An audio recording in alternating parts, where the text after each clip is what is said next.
अनंग त्रयोदशी की बहुत बहुत बधाई हो।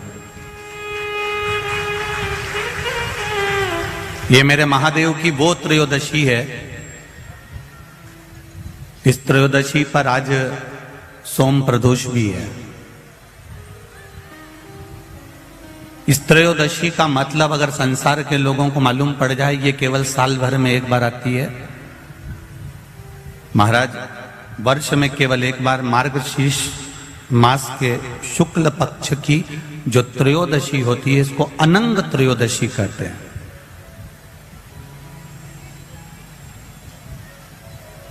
इस त्रयोदशी का महत्व, जिसके परिवार में पति पत्नी का झगड़ा होता हो, जहां अदालत तक बात पहुंच गई हो, या बेटियां मायके रह रही हो, पति कहीं दूसरी जगह रह रहा हो, या किसी पति का या पत्नी का स्मरण कहीं दूसरी जगह हो, इस अनंग त्रयोदशी का मात्र स्मरण, इस अनंग त्रयोदशी का मात्र पूजन, पूरे साल भर में आप शंकर भगवान की आराधना करते हो, पर इस अनंग त्रयोदशी की आराधना का फल ही दूसरा है, इसका महत्व ही दूसरा है।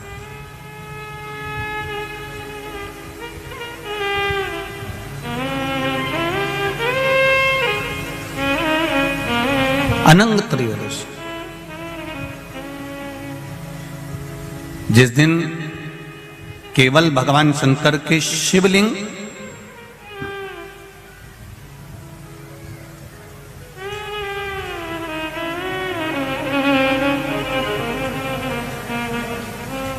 जैसे ये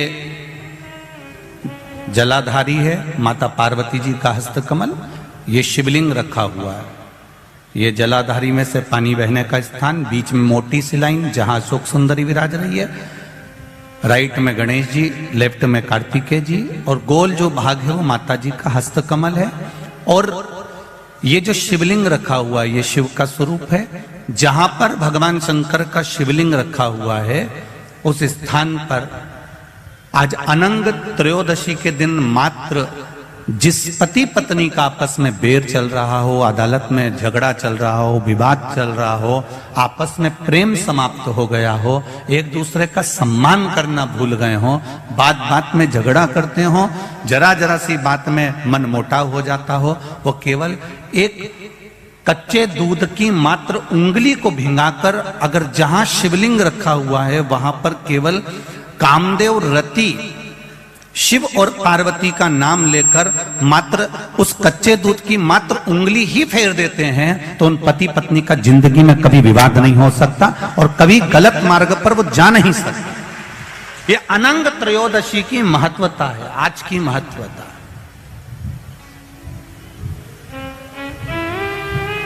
केवल साल भर में एक दिन होता है जिस दिन भगवान अपने साड़ू भाई के साथ पूजाते हैं। केवल साल भर में एक दिन होता है जिस दिन महादेव कामदेव के साथ पूजाते हैं। केवल साल भर में एक दिन होता है अनंग त्रयोदशी का दिन, जिस दिन भगवान शंकर ने कामदेव को भस्म करा था और उसको अनंग कर दिया था। राष्ट्रवासियों को तो बड़ा प्रसन्नता का विषय है कि आपको अनंग त्रयोदशी के साथ में आज सोम प्रदोष का भी आनंद प्राप्त हुआ है। ये शिव की कृपा है, ये उसकी उदारता, ये उसकी करुणा। अनंग त्रयोदशी,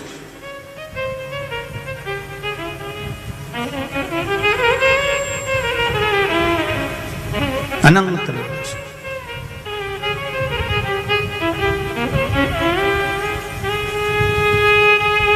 आज के दिन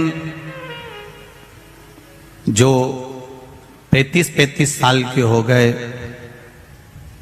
30 साल से ऊपर के हो गए, 42 साल के हो गए और जिनका विवाह नहीं हुआ है, वो बेलपत्री की मध्य पत्ती पर केवल कच्चा दूध लगाकर ही भगवान शंकर को समर्पित कर देते हैं, तो अगली जो अनंग त्रयोदशी आती है उससे पहले उसका मंगल विवाह हो जाता है। इतना महत्व है अनंग त्रयोदशी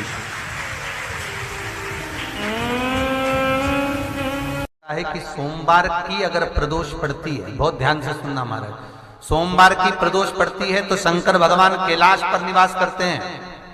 मंगलवार की प्रदोष पड़ती है तो शिव काशी में निवास करते हैं। बुधवार की प्रदोष पड़ती है तो शिव रजत भवन में निवास करते हैं। गुरुवार की प्रदोष पड़ती है तो शिव गंगा के स्थल पर निवास करते हैं। शुक्रवार की अगर प्रदोष पड़ती है तो शिव नीलकंठ पर विराजमान होते हैं।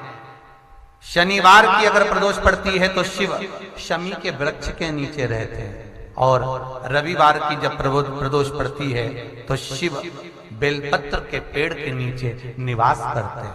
महाराज, ये एकादशी शंकर से कह रही है कि आपका स्थान ये नहीं कि आप कैलाश पर मिले, उस वार को, उस तिथि के दिन, उस अनुकूल।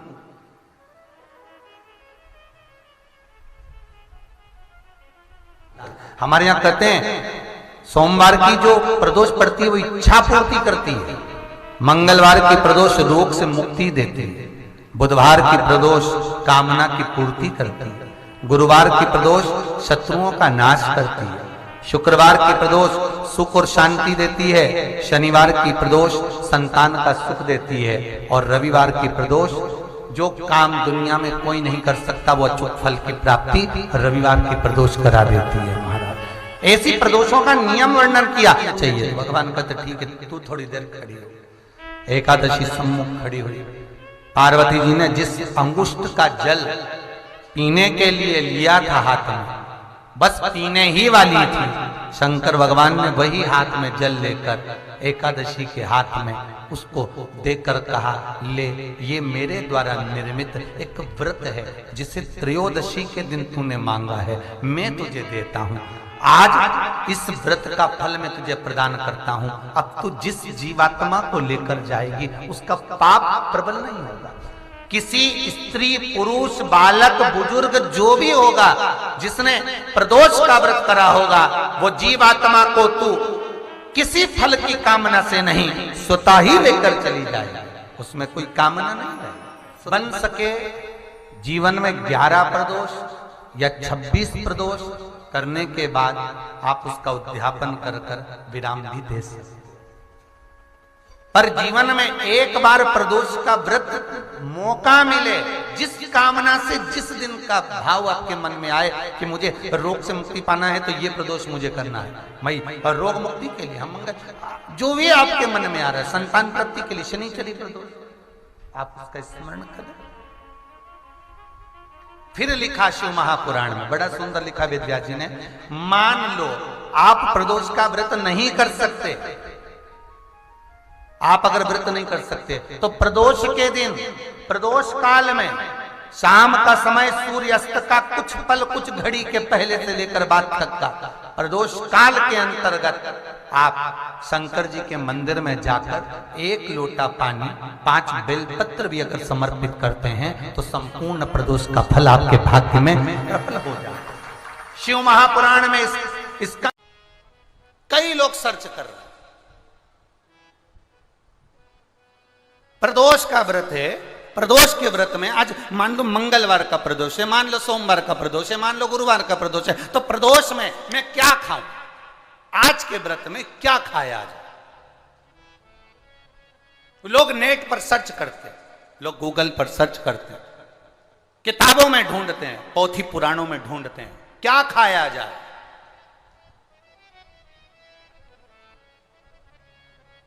हम क्या खाएं जिससे भगवान हमारे व्रत को स्वीकार करे और हमारे व्रत को स्वीकार करे और हमें दर्शन दे। हम क्या खाएं?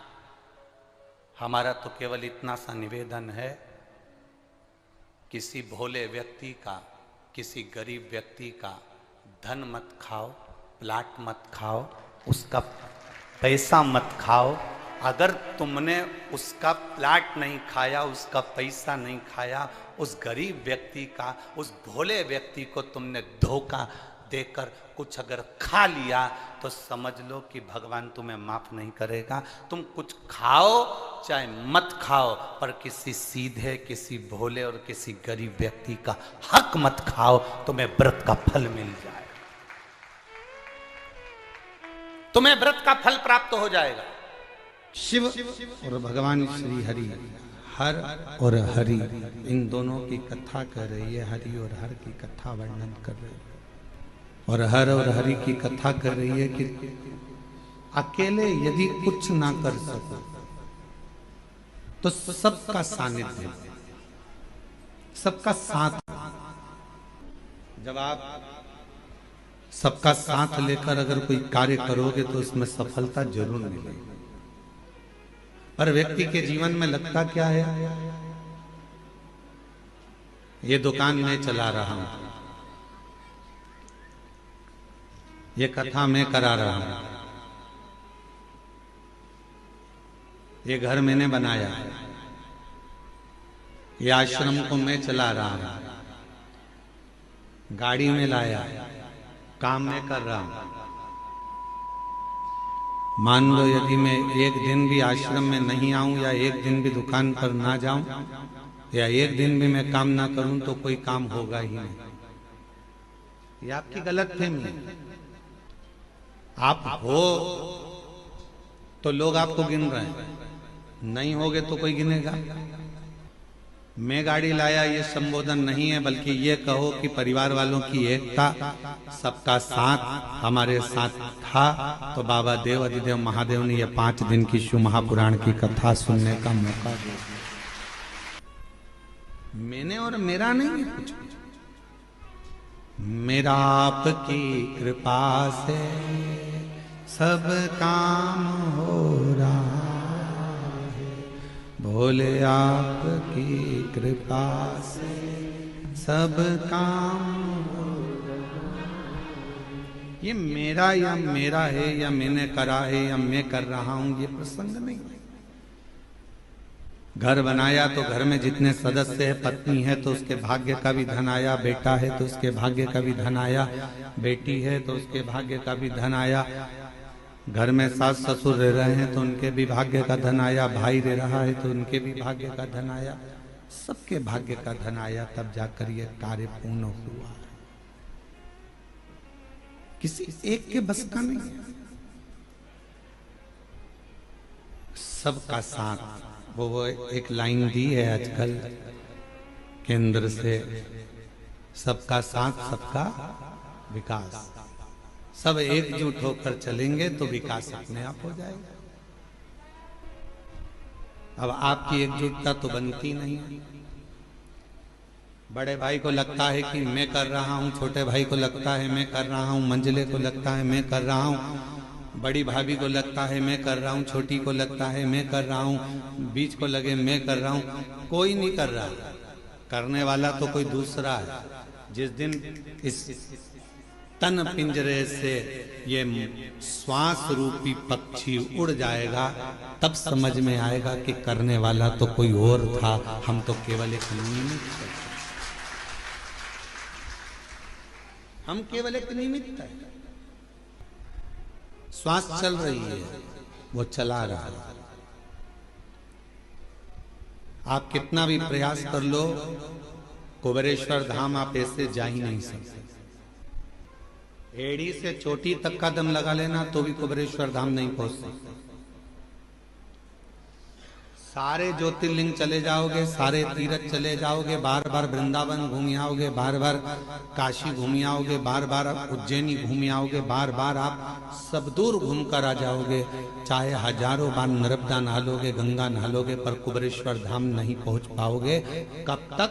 जब तक मेरा कुबेर भंडारी तुमको इशारा ना कर दे, तब तक तुम कुबेरेश्वर धाम पहुंच ही नहीं सकते। आप अयोध्या हो आओगे, काशी हो आओगे, प्रयाग हो आओगे, गंगा नहा आओगे, हरिद्वार होकर आ जाओगे, आप दुनिया के सारे तीर्थ होकर आ जाओगे, उज्जैनी भी बारंबार चले जाओगे, ओमकारेश्वर भी बारंबार चले जाओगे, पर सीहोर कुबेरेश्वर बाबा के धाम में तो बाबा जब तुम सब दूर होकर आ जाओ, उसके बाद भी तब तक सीहोर नहीं पहुंच सकते, कुबेरेश्वर धाम नहीं पहुंच सकते, जब तक मेरा शिव कृपा ना कर। क्यों?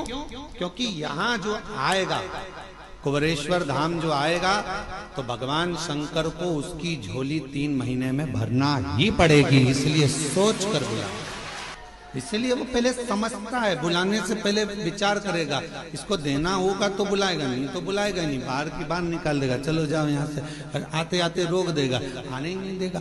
जिसकी झोली खुशियों से भरना है, उसी को बाबा इस धाम में पांव रखने देता है, वरना रखने। एक निवेदन करूं आप सबसे, अगर यदि आप लोग अपनाएंगे तो कहना उत्तमता है, नहीं तो व्यर्थ बोलना और व्यर्थ बात को रखना ये तो श्रेष्ठता नहीं है। कर सकते हो क्या आप लोग जो हम बोलने जा रहे हैं? किसी के घर अब शादियों का सीजन चालू होगा और शादियों के सीजन में शादी जब होती है बड़े बड़े गार्डन में, बड़े बड़े गार्डन हैं, होटल हैं, धर्मशाला हैं, जहां विवाह होता है, जहां से लोग एंट्री करते हैं, अंदर प्रवेश करते हैं, वहीं पर अंदर आने की जगह पर भगवान की मूर्ति आजकल गार्डन वाले फिट कर देते हैं। बोलो सही है कि गलत है? आप पान खाते हुए जा रहे हो, खाना खाकर जा रहे हो, भोजन कर कर जा रहे हो, शादी में प्रवेश कर रहे हो, नाच रहे हो, कोई मदिरा पिया हुआ है, बाराती किसको मालूम कौन कैसा आया, कोई ड्रिंक कर रहा हुआ है, मदिरा पिया हुआ है, कोई गलत भक्षण कर रहा है, किसी ने गलत काम कर दिया, कोई गलत विचार से गलत व्यवहार से आया हुआ है, और दरवाजे पर तुमने भगवान गणेश जी को बिठा दिया, दरवाजे पर तुमने वेंकटेश भगवान को बिठा दिया, दरवाजे पर तुमने श्री जी बाबा को बिठा दिया, दरवाजे पर तुमने ठाकुर जी को बिठा दिया, दरवाजे पर कृष्ण की मूर्ति रख दी, दरवाजे पर तुमने शिव जी की मूर्ति रख दी, दरवाजे पर तुमने भगवान की मूर्ति रख दी। नहीं, एक नियम बनाओ, आज से कथा सुनने वाले एक नियम बना लो, किसी की शादी में जाओ और दरवाजे पर अगर किसी भगवान की मूर्ति प्लास्टिक की या पीओपी की किसी की भी मूर्ति रखी देखो, तो तुम जो लिफाफा दो ना, उस लिफाफे के ऊपर एक लाइन लिख कर दो कि भगवान की जगह अपने बाप को बिठा देते, परमात्मा को दरवाजे पर तुम्हारी अगवानी करने के लिए बिठाया। यह सनातन धर्म है, यह हिंदू धर्म है, यह श्रेष्ठता नहीं है। हम अपने पिताजी को अंदर सोफे पर बिठाते हैं, हम अपने दादाजी को सोफे पर बिठाते हैं, हम अपने बुजुर्गों को अंदर घर में बिठाते हैं, आदर करने के लिए अंदर बिठा, और भगवान को तुमने दरवाजे पर लाकर बिठा दिया। कहीं गणेश जी रख दिए, कहीं किसी ने ये वाले देवता रख दिए, किसी ने वो वाले देवता रख दिए। किसी भी देवता को शादी की एंट्री में, शादी के प्रवेश में दरवाजे पर नहीं होना चाहिए। ना जाने कैसे कैसे लोग आते हैं, वहीं पान खाते, थूकते, वहीं दारू पीते, मदिरा पीते, निकल कर जाते, और हमारे देवता उनकी अगवानी करके लिए खड़े हैं। ये कौन सा है? ये ठीक नहीं, गला पकड़ रहा है, ये श्रेष्ठता नहीं है, ये ठीक नहीं। दरवाजे पर कोई देवता नहीं होना चाहिए। लिख दो लिफाफे के अंदर, अंकल जी हम आपकी शादी में आए थे, बेटे की शादी आपने करी, पर हमको अच्छा नहीं लगा, आपने भगवान को दरवाजे पर द्वारपाल बनाकर बिठा दिया, ये हमको ठीक नहीं लगा। जब 25-50 लिफाफों पर ये लिखा रहेगा, तो अगली बार शादी करने वाला सबसे पहले कान पकड़ेगा और भगवान की मूर्ति को दरवाजे पर अगवानी करने के लिए द्वारपाल बनाकर नहीं बिठाएगा। हम सुधरेंगे, जम के बोलो, हम सुधरेंगे